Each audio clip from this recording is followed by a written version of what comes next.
Assalamualaikum warahmatullahi wabarakatuh.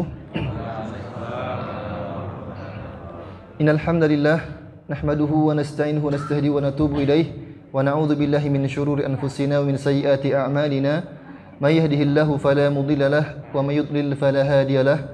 Asyhadu an la ilaha illallah la syarika lahu wa asyhadu anna Muhammadan abduhu wa rasuluhu la nabiyya ba'dah.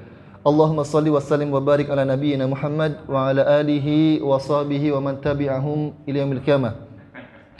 Alhamdulillah, Bapak-bapak, ibu-ibu yang Allah rahmati, alhamdulillah Allah Ta'ala kembali memberikan kepada kita nikmat yang begitu banyak. Di antara nikmatnya Allah Ta'ala kembali kumpulkan kita di tempat yang mulia ini. Semoga dengan berkumpulnya kita ini adalah sebab Allah Ta'ala kita mendapatkan keridhaan Allah Ta'ala. Karena di antara tanda Allah Ta'ala meridhoi seorang hamba adalah Allah Ta'ala jadikan seorang hamba menyibukkan dirinya di waktu-waktu yang istimewa. Maka bulan Sya'ban ini, pada beberapa hari yang lalu kita sudah memasuki bulan Sya'ban, dan bulan Sya'ban ini adalah bulan yang termasuk di antara bulan yang istimewa. Nabi kita mengatakan bahwasanya pada bulan Sya'ban ini Allah Ta'ala akan mengangkat seluruh amalan manusia. Maka kemudian Nabi SAW beliau menjadikan bulan Sya'ban ini sebagai bulan persiapan untuk memasuki Ramadan. Maka semoga dengan berkumpulnya kita ini menjadi sebuah sebab kita mendapatkan keridhaan dan rahmat Allah Ta'ala. Salat serta salam tidak lupa kita curahkan kepada junjungan kita Nabi Muhammad SAW, kepada keluarga beliau, sahabat-sahabat beliau, serta orang-orang yang mengikuti beliau sampai hari kiamat. Baik, jamaah yang terhormati, insyaallah pada kesempatan kali ini kita akan melanjutkan pembahasan kita mengenai fikih jenazah. Karena memang fikih jenazah ini pembahasannya lumayan panjang. Pada pertemuan yang lalu kita sudah membahas tentang pentingnya kita mendapatkan husnul khatimah. Maka pada hari ini insyaallah kita akan melanjutkan pembahasan kita mengenai fikih jenazah ini. Insyaallah kita akan menangani dan akan membahas mengenai bagaimana menangani orang yang sakit. Karena ini penting, ya. Maka bagaimana kita menangani orang sakit nanti, ini insyaallah akan kita bahas pada pertemuan kali ini. Baik, jemaah yang terhormati, sakit merupakan sebuah ujian dari Allah Ta'ala yang Allah jadikan sebagai, para ulama kita mengatakan bahwasanya sakit ini memiliki 3 fungsi.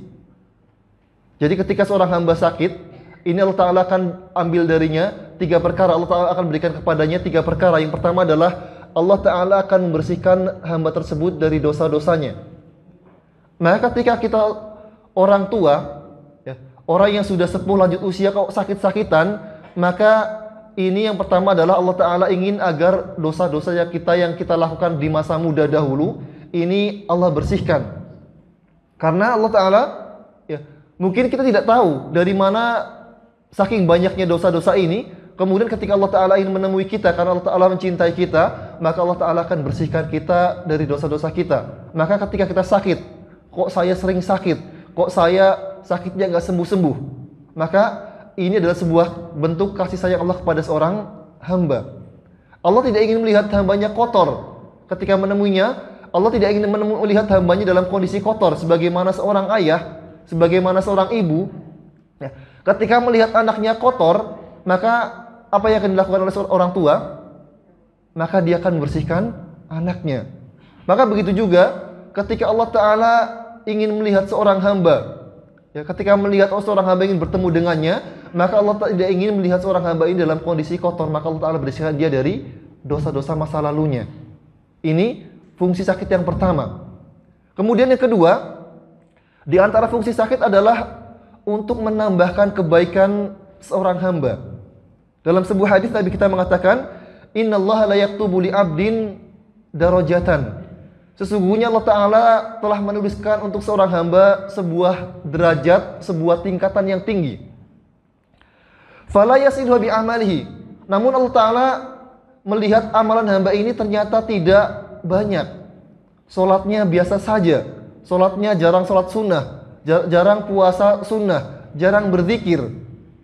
Maka kemudian Allah Ta'ala, ya, fayusibu minhu liyablugha tilka manzilah. Maka kemudian setelah Allah melihat hamba ini, ya, ketika menjelang wafatnya, mendekati garis finishnya, seorang hamba ketika Allah Ta'ala melihat, Allah sudah menetapkan hamba ini di surga Firdaus, umpamanya. Ya.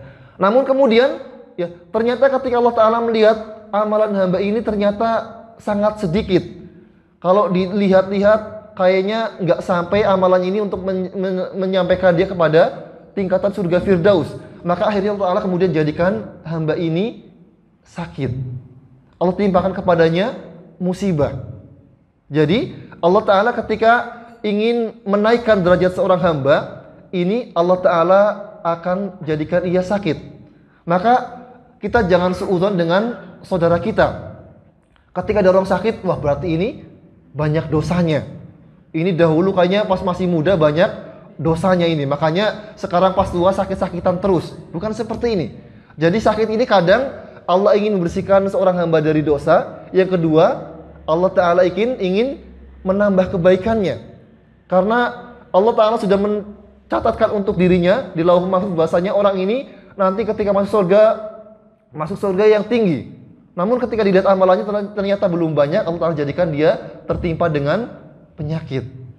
Kemudian yang ketiga adalah Allah Ta'ala ingin menambahkan kebaikan. Jadi kalau tadi Allah ingin meninggikan derajatnya, yang ketiga Allah Ta'ala ingin menambah kebaikan untuknya. Jadi Allah Ta'ala tambahkan kebaikan kepada orang ini. Maka di antara bentuk sakit ini adalah Allah Ta'ala ingin membersihkan hamba tersebut dari dosa. Kedua, Allah ingin meninggikan derajatnya. Yang ketiga, Allah Ta'ala ingin menambahkan kebaikan untuk dirinya. Maka bahkan dalam sebuah hadis yang lainnya, Nabi kita mengatakan bahwasanya rintihan orang sakit ketika mengatakan aduh kok sakit banget, ini kata Nabi lebih baik daripada ibadahnya orang yang sehat. Namun dengan catatan, rintihan orang sakit dengan ucapan aduh ini adalah dari orang yang salih. Nabi menceritakan bahwasanya para malaikat ketika melihat seorang hamba yang salih sakit, maka malaikat mengatakan, "Kana abduka yusalli, kana abduka yaqumul lail, kana abduka yasum, kana abduka yudzakir." Para malaikat mengatakan kepada Allah Ta'ala, "Wahai Allah, dahulu kemarin hambamu dia salat. Kemarin hambamu dia qiyamul lail. Kemarin hambamu dia puasa. Kemarin hambamu rajin berzikir. Wa huwal an ajiz."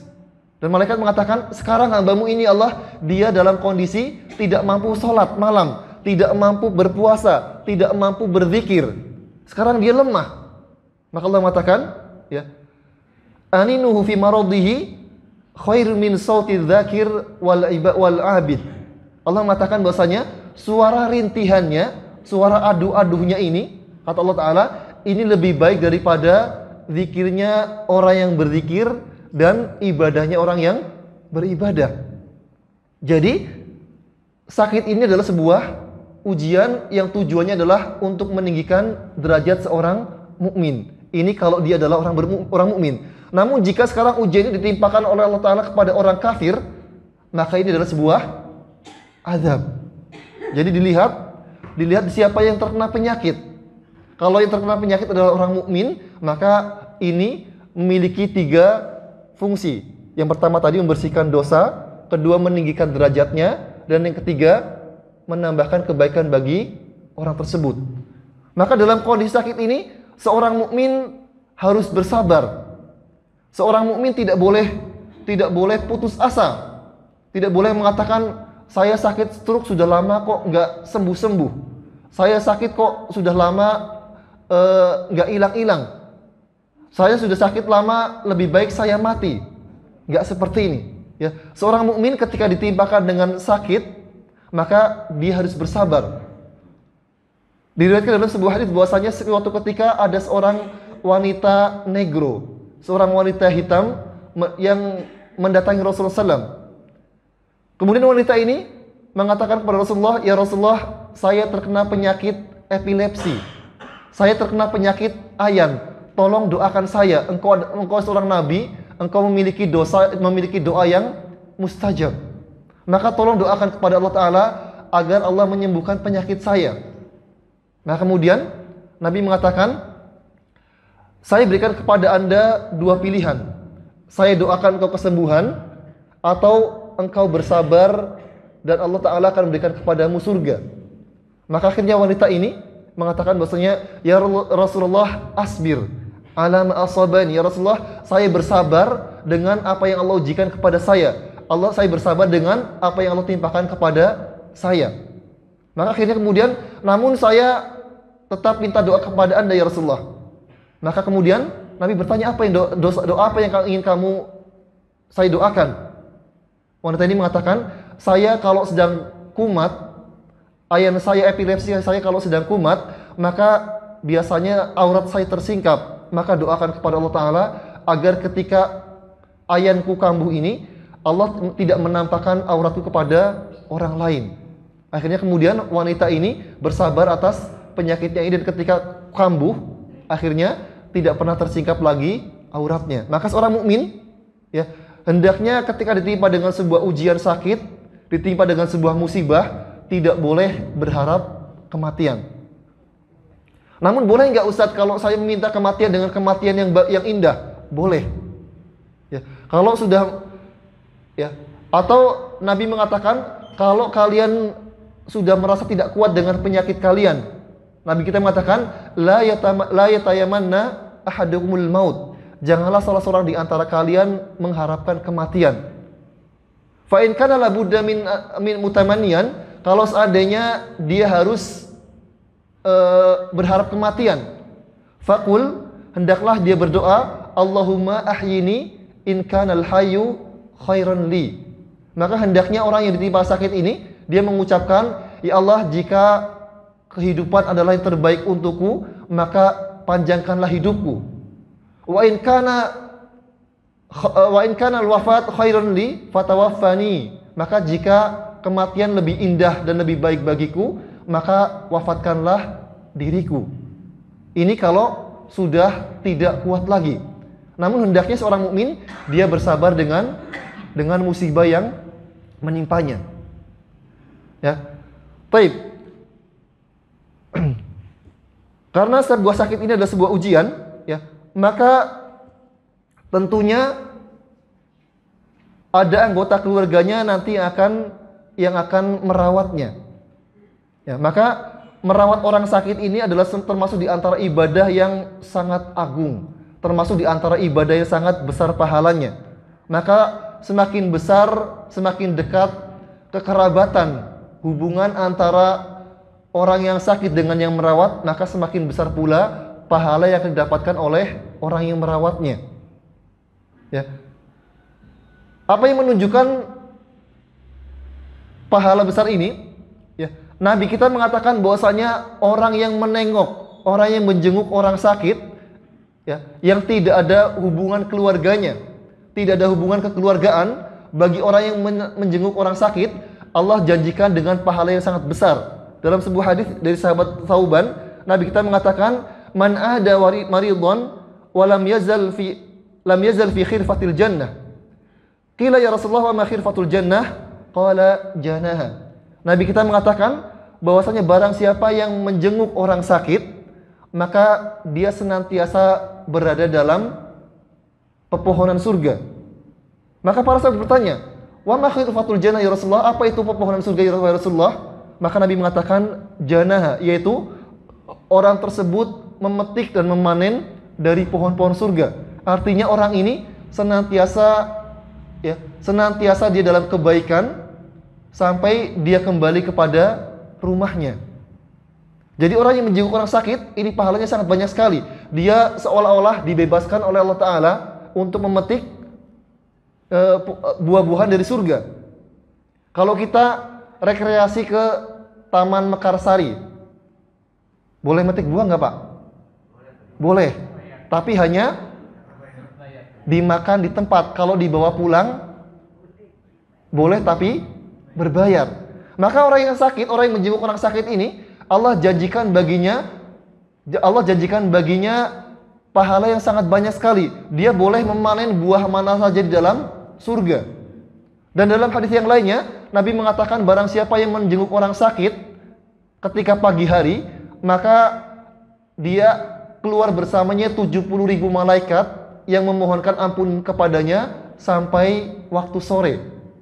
Jadi kalau kita menjenguknya pas waktu pagi atau pas waktu siang, maka kita akan mendapatkan doa dari malaikat, kita akan mendapatkan ampunan dari para malaikat selama 12 jam. Dan barang siapa yang menjenguk orang sakit pada sore hari, maka kata Nabi, akan keluar bersamanya 70.000 malaikat yang mendoakan, yang memohonkan ampun untuknya sampai dia pagi hari. Ya, ini keutamaan di antara keutamaan menjenguk orang sakit. Maka bagaimana jika orang yang merawat orang sakit? Maka tentunya kias aulanya ini lebih besar lagi pahalanya. Kalau yang menjenguk hanya sebentar saja, ini pahalanya sudah sebesar ini, maka bagaimana dengan orang yang merawat orang sakit? Apalagi kalau yang dirawat adalah orang tuanya. Maka semakin dekat kekerabatan seseorang, maka semakin besar pahala yang didapatkan oleh orang yang merawatnya. Ya. Tapi kemudian, ya, memang merawat orang sakit ini terkadang terasa berat, terutama jika yang merawat kita adalah orang tua kita. Yang kita rawat adalah orang tua kita. Karena semakin tua seseorang, maka biasanya ingatannya akan semakin lemah. Maka fisiknya akan semakin lemah. Ya, lebih sensitif. Maka ini dibutuhkan kesabaran yang lebih tinggi lagi. Beda halnya dengan ketika kita merawat suami kita, merawat istri kita, merawat anak kita. Maka semakin tua, maka akan semakin muncul sifat kekanak-kanakannya. Ya, maka ketika kita merawat orang tua kita, maka kita harus menyediakan sabar yang lebih banyak lagi. Karena orang tua ini sensitif. Ya, kadang menurut kita ini hal yang biasa, hal yang lumrah. Namun bagi orang tua, ya, ini sesuatu yang besar. Maka begitu juga ketika orang tua sakit, maka akan semakin besar rasa sensitifnya. Maka dibutuhkan kesabaran yang lebih tinggi. Maka dibutuhkan perhatian yang lebih tinggi, dibutuhkan kasih sayang yang lebih tinggi. Karena orang sakit saja dalam agama Islam ini diberikan keringanan. Orang sakit dalam agama Islam ini diberikan keringanan dalam ibadahnya. Yang biasanya sholatnya sambil berdiri, orang sakit boleh sambil duduk, boleh sambil tiduran. Orang yang biasanya puasa, ketika sakit dia boleh tidak berpuasa. Orang yang orang yang sakit, ya, kalau orang yang sehat boleh pergi kemana-mana, boleh berjihad. Maka orang yang sakit ini dihilangkan darinya syariat jihad. Maka dalam agama Islam ini orang sakit diberikan keistimewaan. Maka hendaknya kita sebagai seorang anak atau orang yang diberikan oleh Allah Ta'ala kesempatan untuk merawat orang sakit, ini juga memberikan kasih sayang dan memberikan keringanan bagi orang yang sakit. Maka karena merawat orang sakit ini berat, ya, merawat orang sakit ini perlu kesabaran yang banyak. Maka agar terasa ringan, kita perlu menghadirkan 3 hal dalam merawat orang sakit. Yang pertama adalah mengingat besarnya pahala orang yang merawat sakit. Kalau kita tidak mengingat besarnya pahala, maka kita akan gampang ngedumel. Kita akan gampang putus asa. Kita akan gampang marah. Orang sakit itu ketika sakit itu gampang marahnya. Kalau kita ladeni perkataan orang sakit, ya, maka kita akan gampang marah. Kita ngomong sama suami kita atau sama orang tua kita, "Mas, sabar mas ya. Ini ujian dari Allah Ta'ala. Sabar, kamu nggak ngerasain." Kalau kita ladeni, maka apa yang terjadi? Kita tambah marah. Ya, masa kita mengatakan, masa saya harus doain masnya cepat mati, kan nggak mungkin, ya. Maka jangan seperti ini. Omongan orang sakit itu jangan diladeni, ya. Jadi kalau diomong sabar, ya udah. Kalau dia balas dengan kata-kata yang menyakitkan, ya sudah. Karena ini memang orang sakit ini, ya, mereka sensitif. Kemudian yang kedua yang perlu kita lakukan ketika kita merawat orang sakit, yang kedua adalah kita memposisikan diri kita sebagai orang yang sakit. Mungkin kalau kita tertimpa penyakit yang sama, kita mungkin tidak tahan. Mungkin kita bisa mengatakan kata-kata yang lebih kasar. Maka sebaiknya ketika kita merawat orang sakit, kita memposisikan kita kalau seandainya saya sakit seperti ini, kayaknya saya nggak kuat. Ya, jadi kita posisikan agar kita sabar, ya, agar kita sabar dalam melayani orang yang sakit. Kemudian yang ketiga adalah mengingat besarnya jasa orang yang sakit kepada kita, terutama kalau orang tua kita. Maka perlu kita ingat bagaimana mereka ketika kita kecil, bagaimana orang tua kita begadang bangun tengah malam karena kita sakit. Ya, bagaimana ketika orang tua kita buang air besar, kita buang air kecil, kita diceboki oleh orang tua kita. Maka perlu kita ingat bagaimana perjuangan orang tua kita, bagaimana ayah kita berkorban untuk mencari nafkah, untuk menafkahi kita. Maka ketika orang tua kita sakit, ya, ketika kita mengingat besarnya jasa mereka, maka akan semakin besar, akan semakin mudah bagi kita untuk merawat mereka, akan semakin lemah lembut kita kepada mereka. Suatu ketika Ibnu Umar pernah ditanya oleh seorang laki-laki, "Wahai Ibnu Umar, saya menggendong orang tua saya dari Yaman sampai ke Mekah, kemudian saya ajak orang tua saya ini bertawaf mengelilingi Ka'bah. Apakah saya sudah membalas seluruh kebaikan orang tua saya?" Maka kata Ibnu Umar, ya, engkau menggendong dari negeri Yaman sampai ke Mekah, engkau ajak tawaf, ya, ini hanya baru bisa membalas satu satu erangan orang tuamu ketika dia melahirkanmu. Ya, jadi bisa dibayangkan perjalanan dari negeri Yaman menggendong orang tuanya dari Yaman sampai ke Mekah.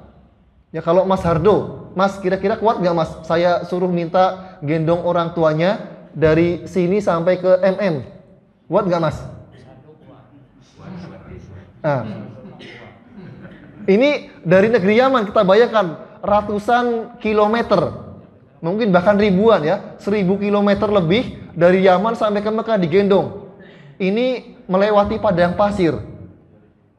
Ya, kalau sekarang dari sini ke MM lumayan adem, ya. Nah, ini dari Yaman sampai ke Mekah melewati padang pasir, digendong kemudian diajak tawaf haji bersama, ya.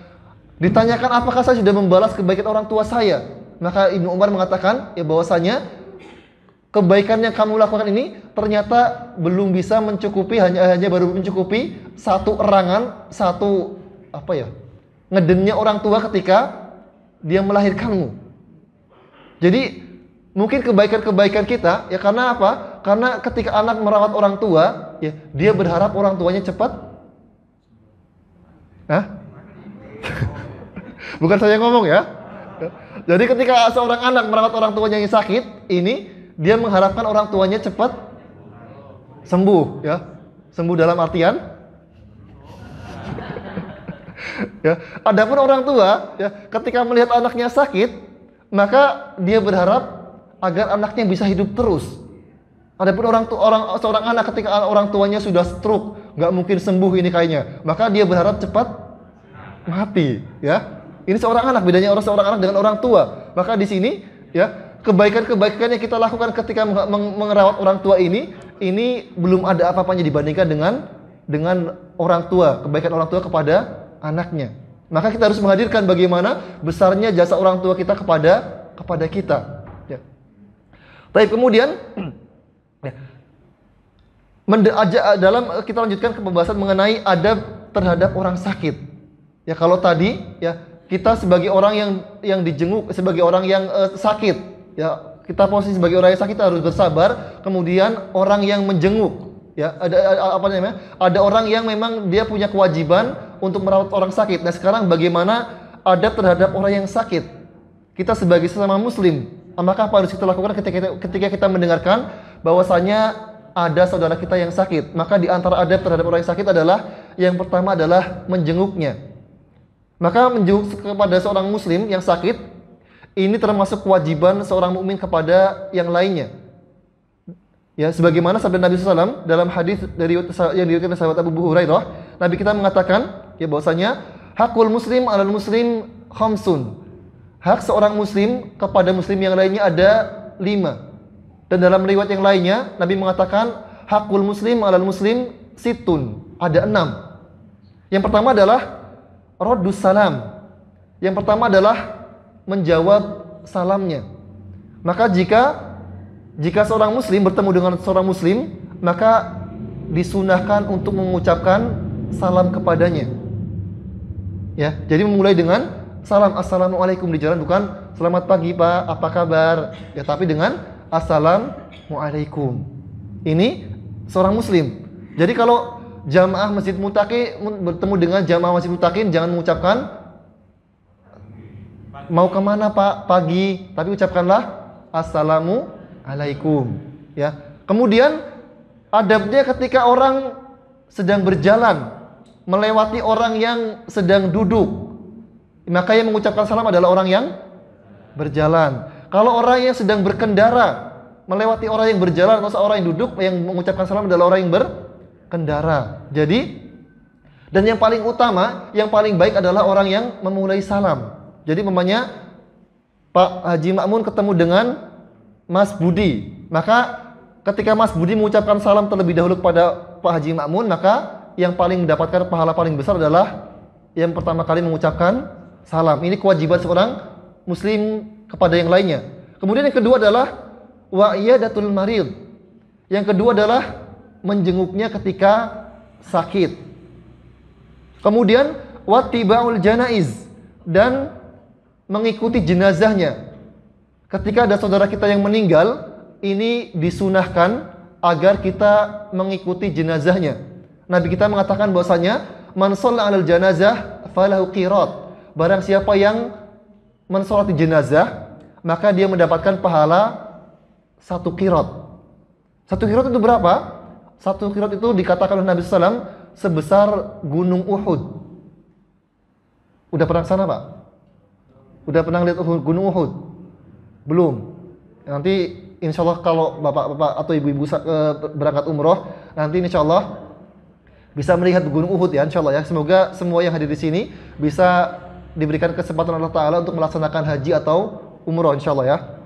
Nah, kemudian yang selanjutnya adalah wa ijabatud dakwah, dan memenuhi undangannya. Kalau diundang ya, apalagi undangannya dengan undangan yang sudah spesifik, disebutkan namanya, undangan buat Mas Budi, undangan buat Mas Eka, ada suratnya. Ya, ada undangannya tertulis atas nama kita. Maka ini wajib kita datangi, kecuali memang ada udzur syar'i, hujan deras banget. Ya, sampai memangnya undangan jam 10, undangan walimah. Kemudian jam 10 sampai jam 1 hujannya deras banget, gak berhenti-berhenti. Maka dalam hal ini kita boleh tidak mendatangi undangan walimah ini. Atau karena kita sakit, atau karena kita safar, maka dalam hal ini, dalam hal udzur syar'i ini, kita boleh meninggalkan, tidak mendatangi undangan seorang mukmin. Namun kalau sekarang kita sempat, kita sehat, ya, maka ini kita wajib memenuhi undangan saudara kita.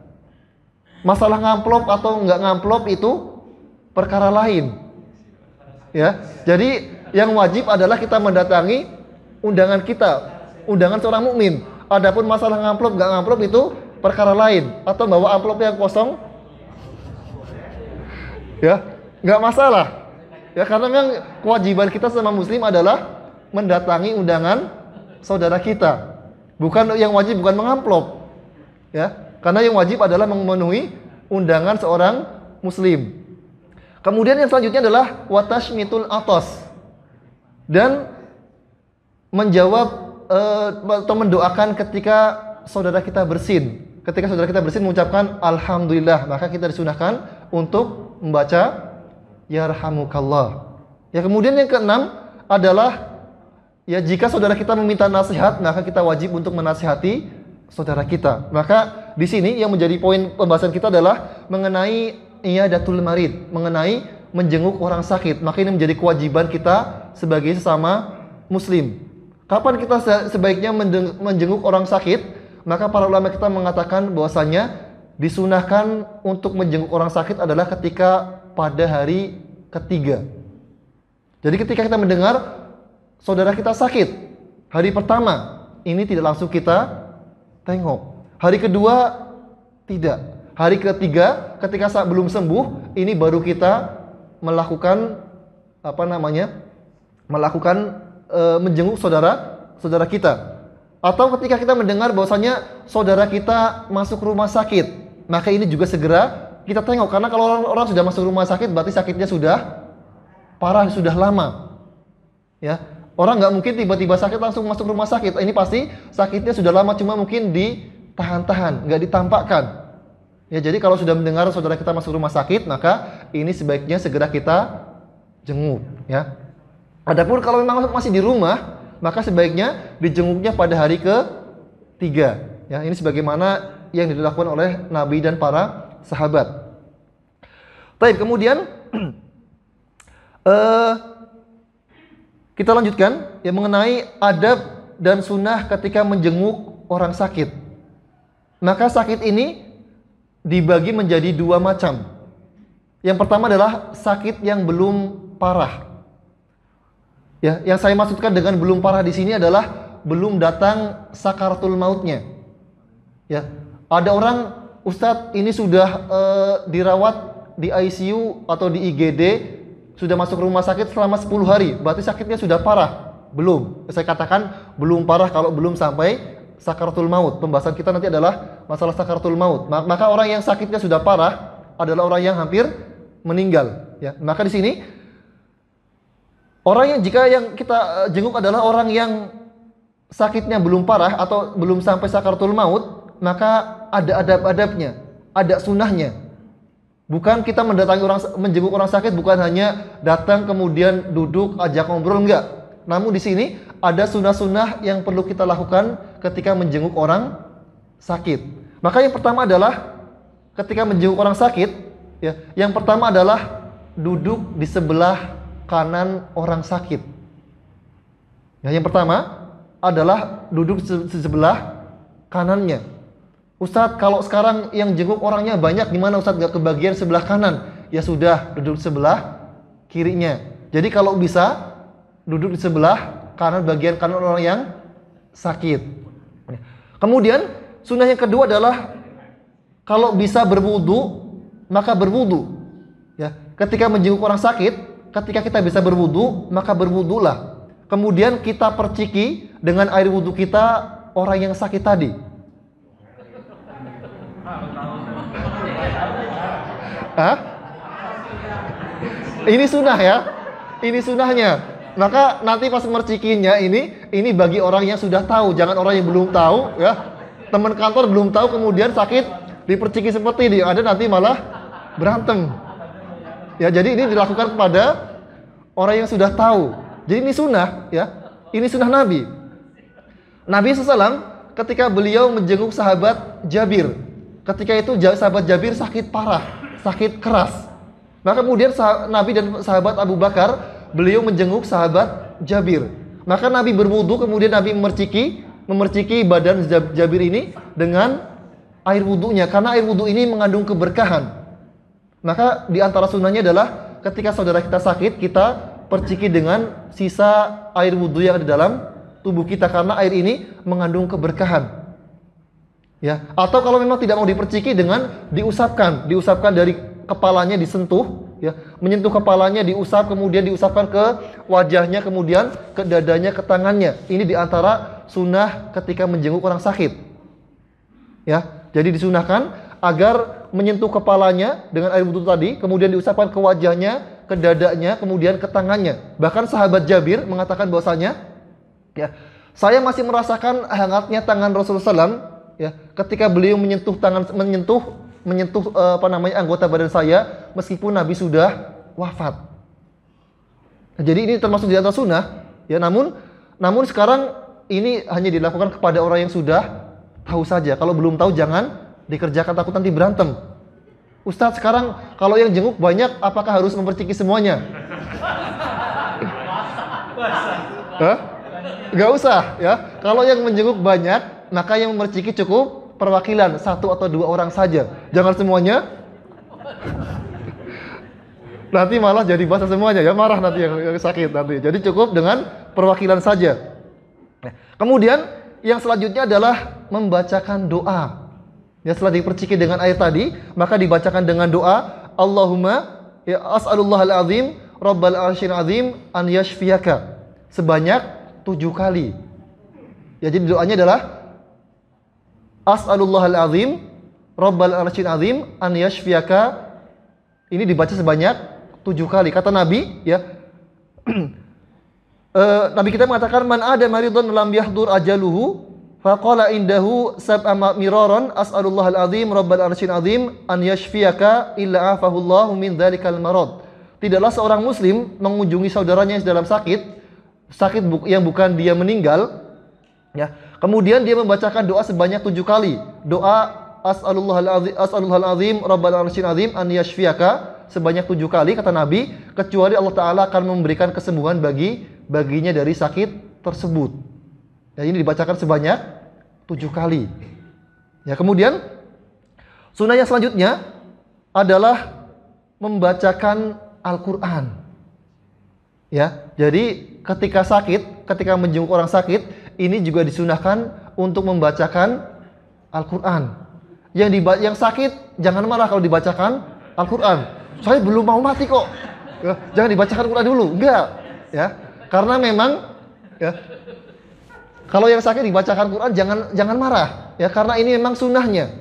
Karena setan itu paling banyak datang itu ketika orang dalam kondisi dalam dua kondisi. Yang pertama adalah ketika seorang hamba sakit dan ketika seorang hamba dalam kondisi sakaratul maut. Maka setan ini banyak datang. Setan ini akan mengganggu, akan menggoda orang-orang yang dalam dua kondisi ini. Makanya orang yang sakit itu sensitif, gampang marah, gampang karakternya bisa berubah. Yang biasanya lemah lembut ketika sakit, maka dia bisa tiba-tiba garang, tiba-tiba suka marah-marah. Karena ini memang digoda oleh setan. Atau orang yang dalam kondisi sakaratul maut, maka setan mereka berusaha sekuat mungkin agar orang yang sakit ini dalam kondisi sakaratul maut ini dia mati dalam kondisi ul khotimah, tidak mengucapkan kalimat la ilaha illallah. Maka dalam dua kondisi ini disunahkan untuk membacakan Al-Quran bagi orang yang sakit. Yang dibacakan apa? Yang dibacakan adalah surat Al-Ikhlas dan Muawwidzatain dan surat Al-Falaq dan An-Nas. Yang dibacakan ketika orang yang sakit kemudian diusapkan. Ya, jadi tadi mengusapkannya dengan ketika berwudu, selesai berwudu diusapkan atau dipercikan. Kedua, dibacakan surat Al-Ikhlas dan Muawwidzatain kemudian diusapkan pada orang yang sakit. Boleh nggak usah saya bacakan Al-Fatihah? Boleh. Tapi yang disunahkan oleh Rasulullah adalah membacakan surat Al-Ikhlas dan Muawwidzatain. Ya, ini. Nah, kemudian yang selanjutnya adalah di antara sunnah dan adab ketika menjenguk orang sakit, yang selanjutnya adalah memotivasi dan berbicara yang baik.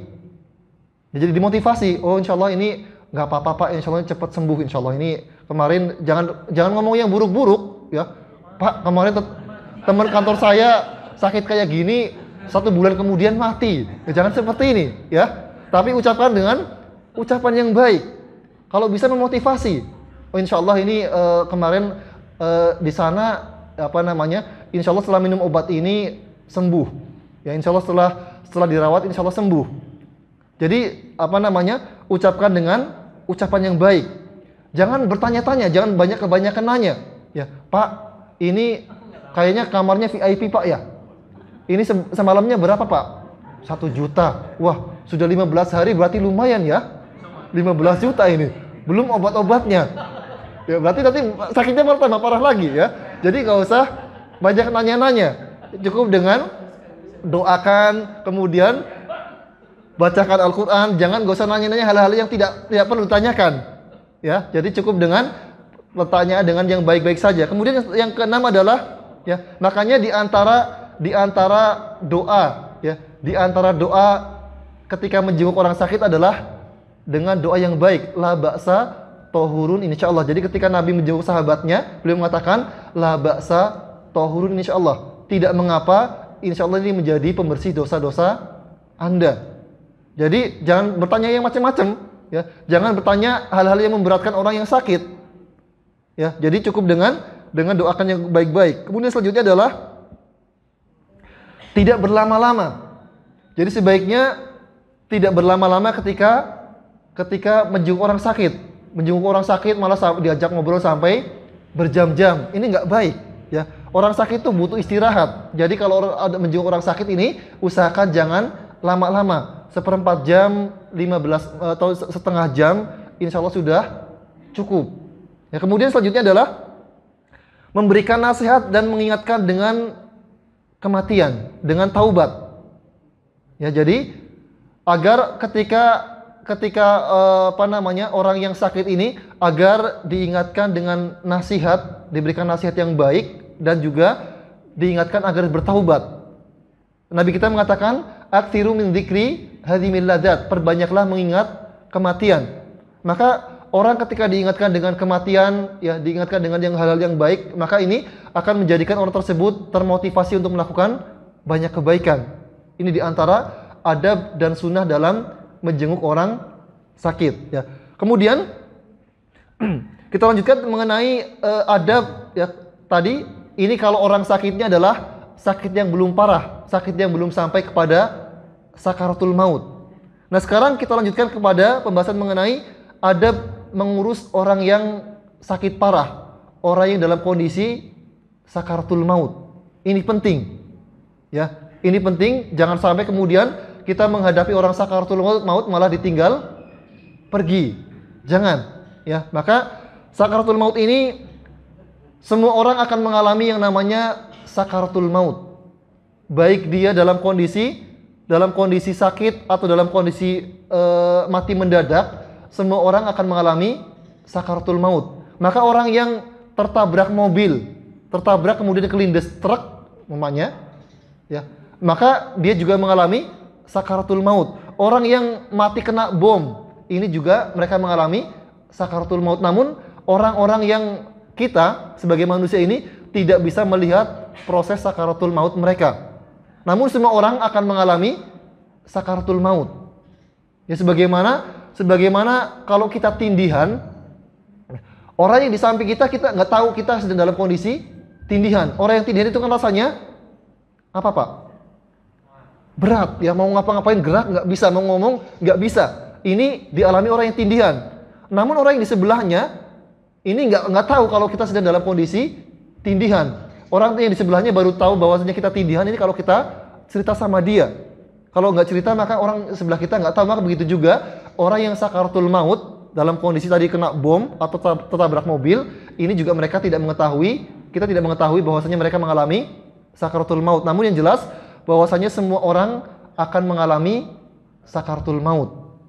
Namun kita perlu berlindung dari yang namanya mati mendadak. Yang Nabi kita mengatakan bahwasanya nafsul mu'min takhruju rasyahun. Nabi kita mengatakan bahwasanya nyawa seorang mukmin, roh seorang mukmin ketika dicabut, ketika keluar dari tubuhnya ini seperti air yang menetes. Jadi Nabi menggambarkan seperti seperti teko yang meneteskan air, setetes demi setetes. Ya. Nabi juga mengatakan wa'udzubillahi min mautil himar. Aku berlindung kepada Allah Ta'ala dari kematian keledai. Maka para sahabat bertanya, wa ma mautul himar ya Rasulullah? Apa itu kematian keledai ya Rasulullah? Nabi mengatakan mautul faj'ah, kematian yang mendadak. Kenapa Nabi berlindung kepada Allah Ta'ala dengan kematian yang mendadak? Karena kematian mendadak ini akan akan terhalang dari orang tersebut kebaikan yang sangat banyak sekali. Nabi kita mengatakan, man akhiru kalamihi la ilaha illallah dakhalal jannah. Barang siapa yang akhir ucapannya adalah la ilaha illallah, maka dia akan masuk ke dalam surga. Maka orang yang mati mendadak tidak sempat mengucapkan kalimat la ilaha illallah. Maka kalimat la ilaha illallah ini adalah sebuah jaminan dari Allah Ta'ala agar seorang manusia masuk ke dalam surganya. Makanya Nabi berlindung agar jangan sampai mengajarkan kepada kita agar jangan sampai kita mati mendadak.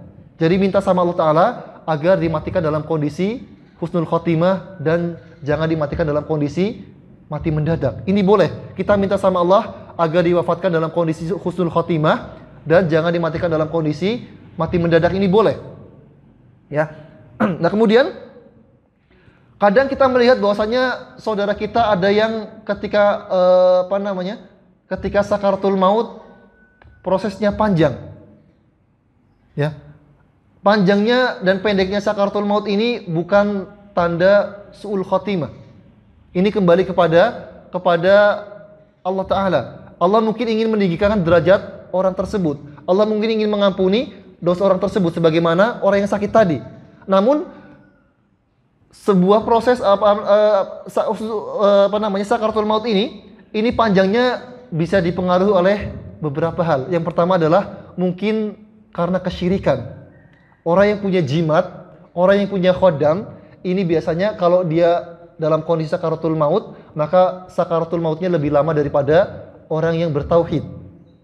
Ya, adapun orang yang bertauhid, dia beriman, dia bertauhid, kok sakaratul mautnya panjang, lama. Maka ada kemungkinan orang ini Allah Ta'ala ingin mengampuni dosanya, Allah ingin meninggikan derajatnya. Kalau ada orang yang dia punya jimat atau punya khodam, maka biasanya ini juga sakaratul mautnya lebih panjang lagi. Dulu saya punya tetangga di kampung, ya. Dia tuh punya, kata tetangga saya masih kecil dulu, saya ingat itu sakaratul mautnya sangat lama sekali. Ya. Kata tetangga saya, kata keluarganya, ya, bapaknya ini dia punya jimat, kalau orang Jawa bilang tuh wesi kuning, punya ajian wesi kuning. Akhirnya kemudian ya setelah dibuang, dibakar dan dikuburkan, kemudian akhirnya dia baru bisa meninggal. Jadi orang-orang yang punya jimat, yang punya khodam, sebaiknya ya dibuang dari sekarang, karena ini akan menjadikan seorang itu lama sakaratul mautnya. Sakaratul maut ini sangat sakit sekali. Gambarannya, kalau kita orang sakaratul maut itu, kalau kita pernah mendengar ada orang di penjara dicopotin kukunya satu-satu, itu sakitnya seperti apa, Pak? Sakit banget. Ya, nah, sakaratul maut ini, jadi roh ini, nyawa ini ada terdapat pada seluruh tubuh kita, dari ujung kepala sampai ujung kaki ini dihuni oleh roh. Ya, nah maka kalau kita merasakan dicabut kukunya saja ini sangat sakit sekali, maka ini gambaran orang yang sakaratul maut itu seperti orang yang dicabutin kukunya satu-satu. Ini dari ujung kaki sampai ujung kepala, maka sangat sakit sekali. Maka orang yang sakaratul mautnya sangat lama sekali ini kalau punya khodam, ya, punya jimat, ini akan menghalangi nyawanya dicabut sehingga kemudian lama proses sakaratul mautnya. Ya. Mau lanjut, Pak, atau kita lanjutkan pekan depan atau bulan depan karena masih lumayan panjang insyaallah. Tanya jawab saja. Tapi insyaallah untuk pembahasan selanjutnya mengenai bagaimana mengurus orang sakaratul maut, insyaallah akan kita bahas pada pertemuan akan datang, ya. Kita lanjutkan dengan tanya jawab kepada yang punya pertanyaan, tafadhol.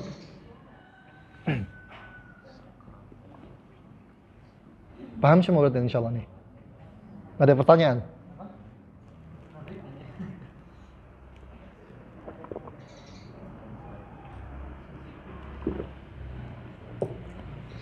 Baik, kalau tidak ada pertanyaan, maka saya cukupkan sekian insyaallah. Karena sudah dipahami, maka saya cukupkan sekian. Aktafi bihadzal qadar wa nakhtatim bi du'a kafaratul majlis. Subhanakallahumma bihamdika asyhadu an la ilaha illa anta astaghfiruka wa atubu ilaik. Assalamualaikum warahmatullahi wabarakatuh.